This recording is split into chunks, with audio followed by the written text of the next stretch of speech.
Uncle को हाथ मार है। तू खुद सोच, पहले वो शहरी का जिया को ना अवतार पे लेके जाना है, फिर वहां पे घेर घूर के मेरे मुंडे को बुलाना, पता नहीं अवतार किया नहीं किया, वहां से निकलते साथ ही डाकुओं का पड़ जाना।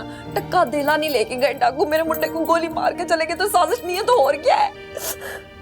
देखो तुम्हारे बात में दम जरूर है, लेकिन नईमा और नजाकत इतना नहीं गिर सकते। मेरा दिल बिल्कुल नहीं मानता। तेरा दिल नहीं मानता तो ना माने, मेरा दिल मानता है। हाय मसूबा, तुझे नहीं पता, ये जो शरीकेदारी होती है ना, बड़ी औंधरी होती है। रिश्तेदारों को ना एक दूसरे की शक्ल जहर लगने लग जाती है। अच्छा बस करो ना, ऐसा कुछ नहीं होगा। हाय, वो शहरी ने बताया आपकी तबीयत खराब है, तो मैंने सोचा कि कि तू चाय के अंदर ना जहर खोल के मुझे पिला दे और मेरा किस्सा जो है ना उसको मुका दे, ताकि पीछे जमशेद साहब के साथ ना जंगल में मंगल मनाती रहे। कसम ले ले शहाना, उस दिन के बाद से मैंने जिम्मी जी से बात तक नहीं की। जाहिर है नेक्स्ट हीरो की एंट्री जो होगी जलाल अहमद खान। अरे जलाल जी तो मुझे जबरदस्ती चूड़ियां पहनाने लेके गए थे। तुम्हें वो चूड़ियां बनाते हैं और हमें सिर्फ घूरियां देते हैं। तुम ऐसा करो, पूरे घर के मर्दों को ना भाई बुलाया करो।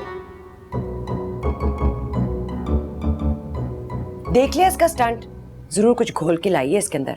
हाय खजमानू खाए हैं, चाय तो बना के लाई है, ला मुझे पकड़ा है, मैं पी मार लेती हूँ। वैसे भी तमीज जो है ना मेरे पे ज्यादा असर नहीं करते।